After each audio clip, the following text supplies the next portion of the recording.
Hey guys! So, I've been looking into this whole NDAA thing and how it irrevocably rapes our civil liberties forever and always for reasons but it doesn't.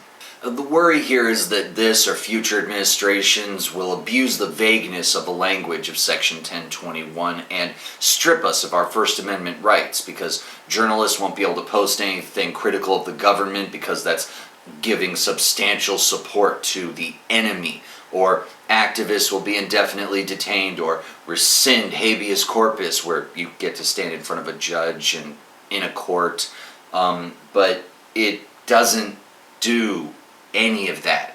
The latest ruling in the Hedges case, this is what it came to. Quote, Section 1021E provides that Section 1021 just does not speak one way or the other to the government's authority to detain citizens, lawful resident aliens, or any other persons captured or arrested in the United States. We thus conclude, consistent with the text and buttressed in part by legislative history, that Section 1021 means this.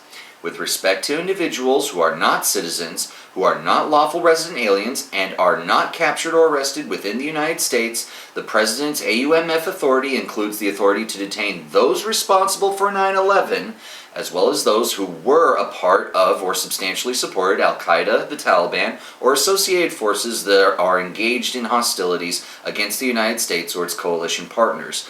A detention authority that Section 1021 concludes was granted by the original AUMF.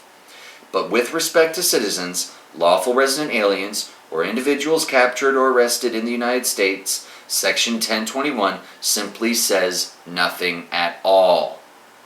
So, no, it doesn't apply to U.S. citizens, and you can't be detained indefinitely. Not to mention the fact that back in December, the Supreme Court had the opportunity to lift the stay against the injunction that was issued by Judge Forrest and chose not to. So, lest something changes, at this point, it's just kind of gonna stay this way. Oh, but look at the vagueness of the words associated forces. So you're arbitrarily paranoid that those words will be used to refer to American citizens even though the courts directly disagree? Why? Please, explain how this isn't just a bald assumption based on some anti-government bias. There's a difference between being cautious and just assuming the worst because there's some arbitrary bandwagon surrounding some potential legal vagary. Well, history shows you shouldn't just trust the American government for no reason. Actually, it's precisely because of history that I don't trust the American government. Gulf of Tonkin incident very much? I don't trust them. I just don't assume the worst because... Well, it's just naive to assume they won't turn around and just use this to their advantage. I would turn that around and say it's paranoid to assume they will. I understand the concern over this. I really do.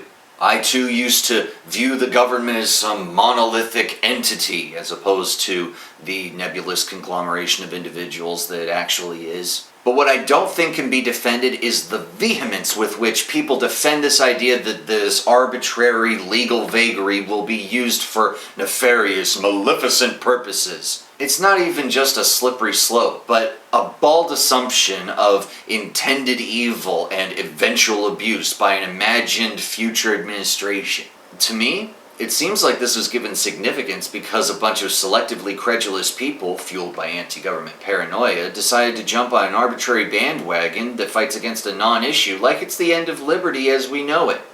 In short, an overreaction.